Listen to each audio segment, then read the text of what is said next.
Okay, so in this video, we will explore RC circuits. And we will start our exploration by talking about what makes up an RC circuit.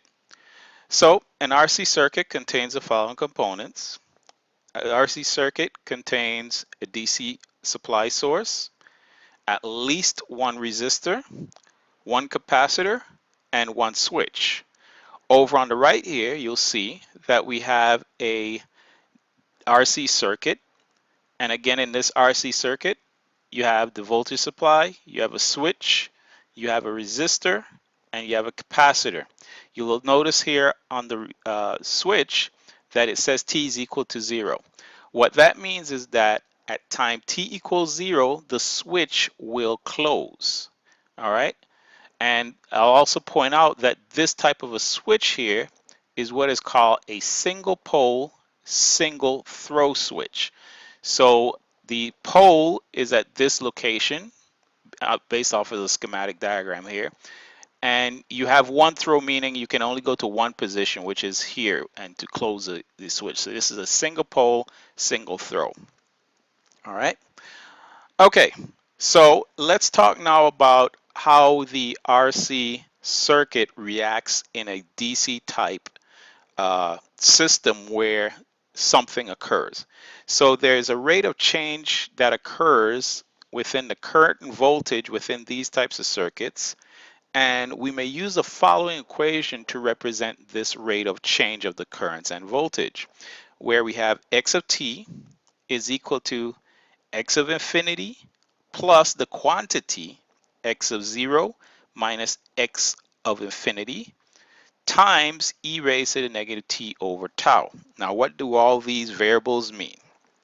Well, x can represent either our voltage or our current, just based off of what you're looking for at the time. So you replace the letter x with v if you're looking for voltage and I if you're looking for current. X of infinity is called the final condition.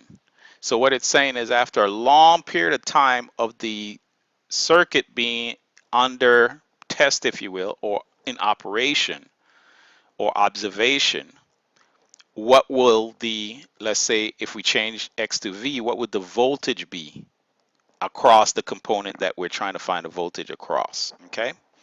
We also have the initial condition, which is indicated by x of 0, and we have tau.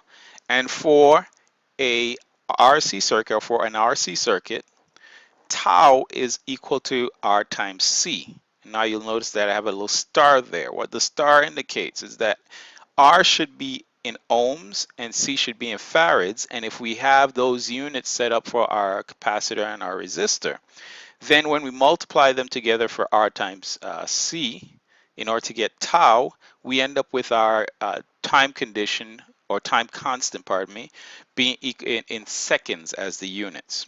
Okay. So, all right, let's continue to move on.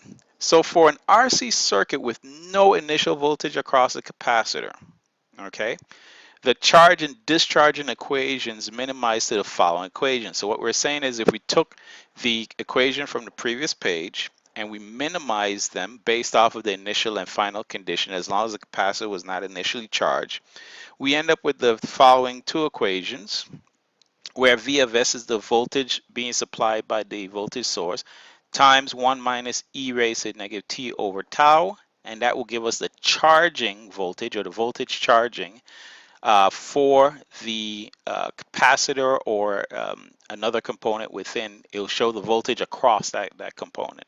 All right, and then for discharging, we'd get V of S is equal to, the voltage across the component, there you go, is equal to V of S e raised to the negative t over RC, okay, where RC is the time constant. And we can also could have placed the RC in this area up here to indicate that that's what the time constant would be.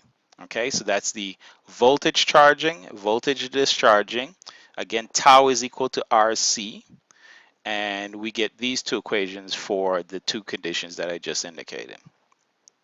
All right, so now we looked at previously at a circuit that had a single pole, single throw switch in it.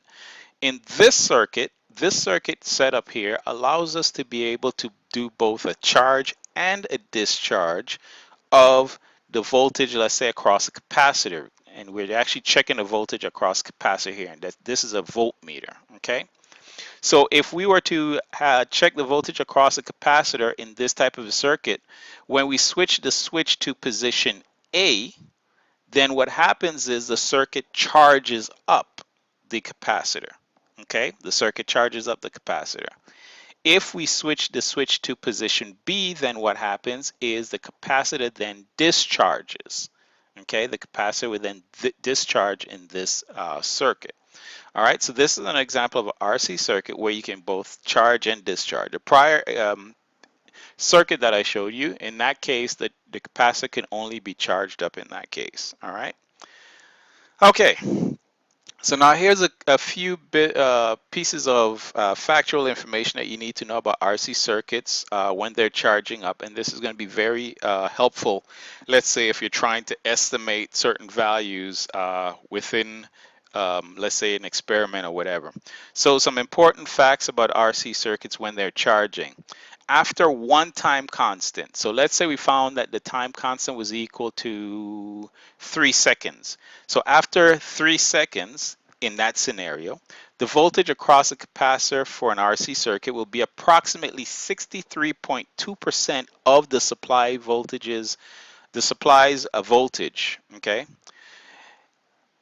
If we were to let the circuit run for 5 time constant, so in the scenario that I pointed out before, if we now take 5 multiplied by the 3 seconds, which means 15 seconds, the voltage across capacitor for that RC circuit would be approximately 100% of the supply voltage.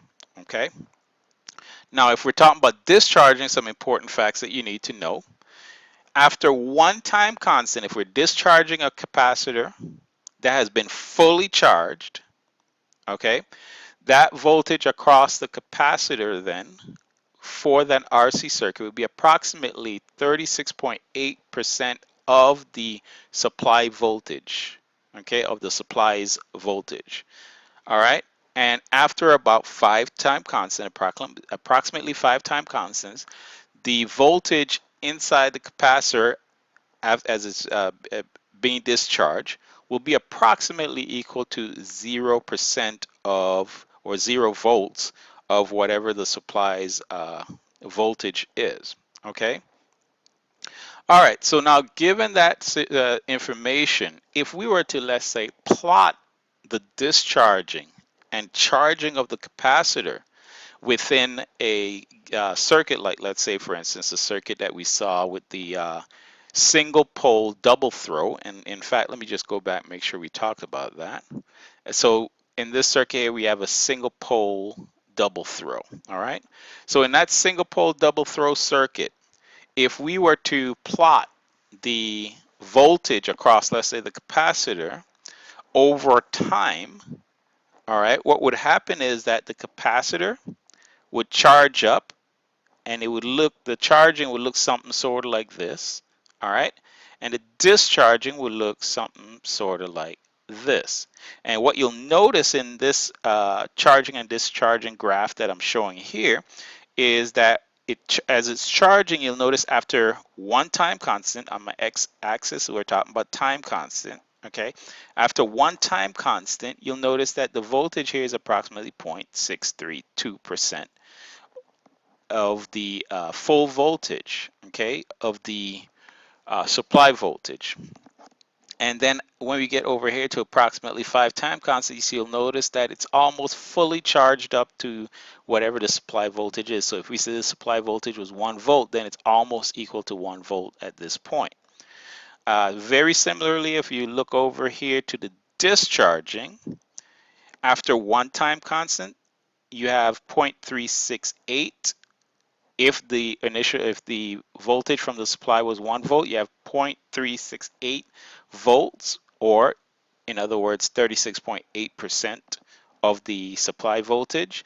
And after approximately 5 time constants, we are here at 0 volts. Okay, so that helps to hopefully help you to understand the discharging and charging of, let's say, a capacitor within an RC circuit. Okay, and by the way, I should have mentioned this also works for RL circuits. Okay, it also works for RL circuits in terms of what the charging and discharging would look like. So anyway, as I was saying, hopefully this helps you to understand RC circuits and how they react in terms of within a scenario, as was pointed out previously. Okay. Again, please do check out my YouTube website for additional information on physics or engineering type stuff. My YouTube channel information is listed here, and also my website. You can go there for more advanced stuff and some projects that I'm working on. And my website is www.clydeletsom.com. Again, that's www.clydeletsom.com.